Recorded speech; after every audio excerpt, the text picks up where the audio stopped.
So far at the Women's U25 World Wheelchair Basketball Championships, we focused on the future of the sport. The success of these young athletes, however, is founded on those who came before. So today, we take a look at the current and former senior national team members who are giving back to the sport as coaches, officials, and classifiers here at the U25s.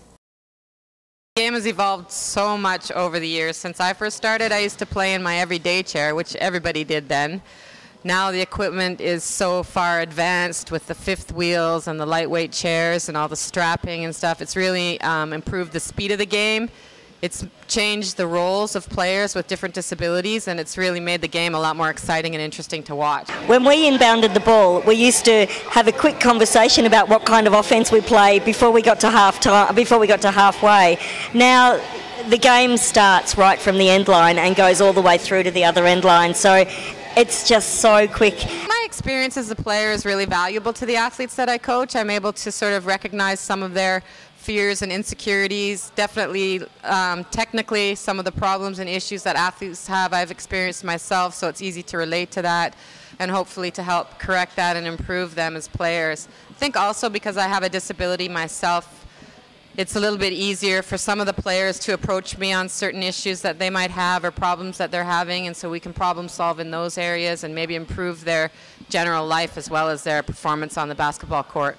The interesting thing I found about going from being a player to a coach was actually you start to see the game in a whole different way than when you're playing. And in some ways I kind of wish sometimes that I could go back with what I've learned now as a coach and go and apply that, because things are suddenly so much clearer. I feel that's part of my responsibility is, being at the national level, playing on the national team, and just, someone who's passionate about the sport. I think that, you have a lot to pass on to these kids, and hopefully I'm giving them some good pieces of information. I think it's a great opportunity to bring some new women into the sport that probably haven't played.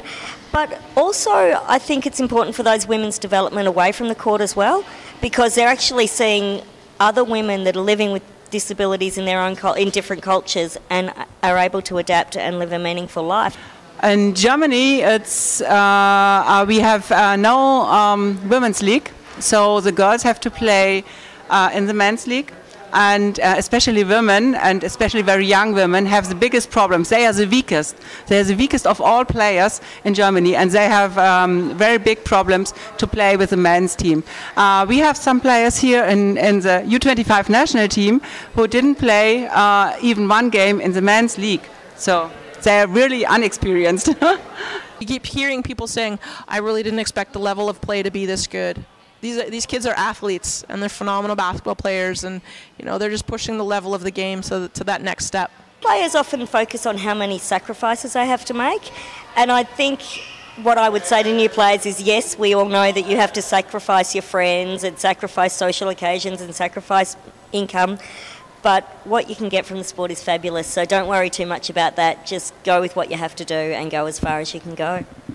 Enjoy the moment, enjoy where you are right now, be the sponge and just, enjoy it would have to be the big thing, because it is a blast and you'll learn and suck at everything in, but have fun.